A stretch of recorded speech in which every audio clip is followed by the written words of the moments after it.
really simple. So if you could just tell me who you are and how you know Lennox. I'm Nick, and I'm chaplain, Anglican chaplain at Medway Secure Training Centre, and I've been there since 2013.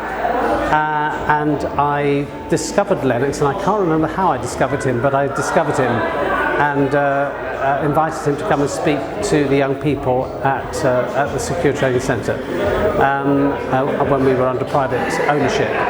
And his story is absolutely phenomenal. It touches the hearts of these young people in ways that other stories can't touch them, because it's being spoken from out of experience, out of a life that's been chaotic in the past, out of a desperation which some of these young people already feel, and they can therefore really relate to his feelings, his background, and then when it comes to the point where he talks about how he met God in the blind alley and the arm of God reached out to him, you can see the boy's eyes widening and going, really? God actually exists? And then to see the way that Lennox's life has completely changed from the way it was before he found God to what he does now with the teenagers in Dartford and around the country.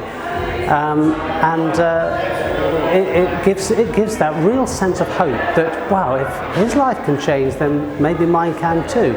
And as a result of that, I invited him to come and work in the centre, and I had to work very hard to get the governor to agree to him coming in, and we had to get him specially vetted. But he then started doing a project called Doing Time Outside with the young people, and he came in on Fridays and started talking to them about what they've done and about where they want to go and what choices they want to make for the future. And some of these teenagers have said, yeah, we want to get a big man's jail because it's something we want to do. And he's able to say to them, okay, well, that's your choice, but this is what will happen if you do, and this is what might happen if you enter into the adult estate. And you can see some of these young people's eyes go, really? As he started sharing some of the horrific stories that he'd experienced himself in prison. And so to have him there in the centre, knowing he was a Christian, but also with the experience that he had behind him, gave him real kudos. And he came in with his Johnson trainers and his tracksuit and his big watches, and that really attracted them too, and it got them talking and breaking down barriers that he's so good at doing with these young people.